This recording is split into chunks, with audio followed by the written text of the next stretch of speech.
কোনটার?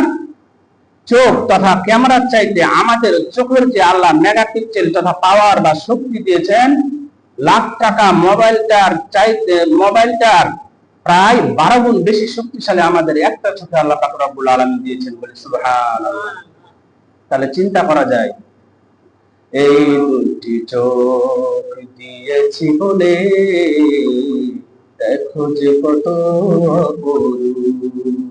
এই দুটা চোখ আল্লাহ পাক যে আপনাকে আমাকে দিয়েছে, এজন্য কত সুন্দর আল্লাহ সৃষ্টি দেখি।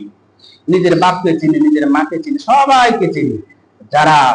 যাদের চোখ নেই তাদেরকে জিজ্ঞেস করিয়েন, ভাই তোমার চোখগুলো পেতে পারো, তবে তোমাকে 8-10 লাখ বা 1 কোটি টাকা দিতে হবে, ও দিতে প্রস্তুত।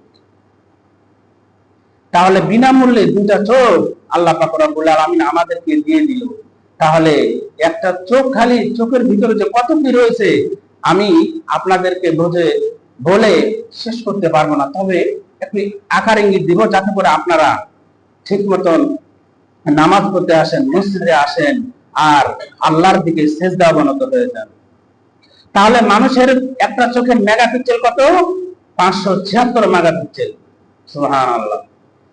আর এই মেগাপিক্সেলের ভিতরে তথা চোখের ভিতরে আপনার রয়েছে রেটিনা নামক একটা নার্ভ বা রগ, একটা লাইন, যেখানে আপনার 50 লক্ষ কোন রিসিপ্টর রয়েছে বলে সুবহানাল্লাহ।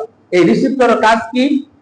এই রিসিপ্টরের কাজ হচ্ছে, এই রিসিপ্টর দ্বারা আল্লাহ পাক রব্বুল আলামিন আমাদেরকে কোটি কোটি রং বেরং সবকিছু, লাল, নীল, হলুদ, বেগুনি, সবুজ, সবকিছু আমাদেরকে চেনার জন্য সহযোগিতা করে বলে সুবহানাল্লাহ। তাহলে আমরা কেন এখনো দূরে?